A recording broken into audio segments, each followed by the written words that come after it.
Over a barrel. Dear Princess Celestia, well, today we've finally taken the first steps in answering the buffalo question. These creatures have been a drain on our livelihoods and economies for too long. We have come up with the perfect weapon. Applejack, along with the top Canterlot researchers, have created a genetically engineered apple tree designed to infect the soil of Buffalo Land. For once the roots take hold, the virus spreads, and any plant in that soil that is picked and digested will proceed to make those savages sterile. We've also come up with a brilliant cover.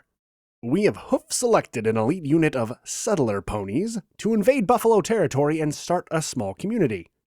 Once they began planting their orchard on the traditional buffalo stampeding grounds, tensions began to rise quickly, and I knew that it was time to implement Phase 2.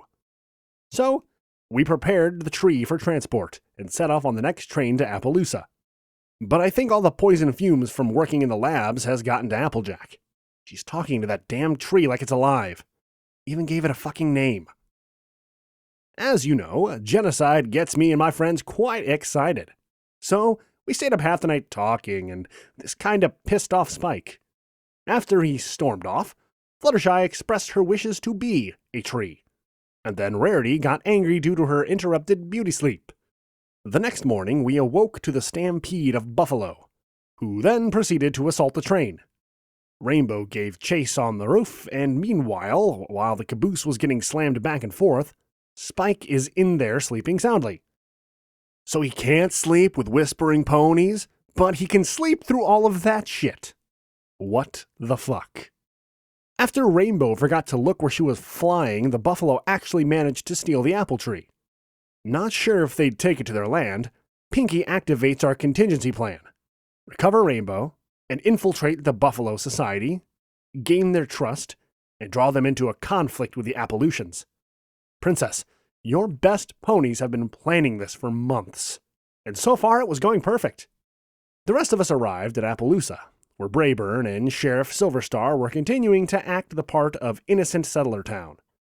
After spending the rest of the afternoon and evening bringing them up to speed on the current situation, we decided to set out after Pinkie Pie and the others in the morning. Luckily for us, they were successful in gaining the trust of the buffalo, and we didn't have to go looking. Chief Thunderhooves came down for negotiations, and then Pinkie Pie presented what she had specifically been tasked for: creating a song that could start a war. Seriously, you have to be seriously fucked up on drugs to pull that off, and she did it like it was a breeze. We could barely manage to maintain our feigned concern when Thunderhooves delivered his ultimatum: move the orchard by high noon the next day, or they'd flatten it. As both sides prepared for war, Rainbow and Spike wisely maintained their undercover roles and discovered that the buffalo had kept the engineered apple tree. This could be even better than what I'd hoped for. Of course, at high noon the next day, the coward was about to back down and retreat his forces. We weren't about to let that happen. So Pinkie let loose with her song again, and her psychological warfare was successful. The buffalo went into rage, and one by one they fell. Thus, we began the final stage of our plan. I launched a heavily drugged apple pie at Thunderhooves, right as he was charging Sheriff Silverstar, and it immediately counter-effected the song.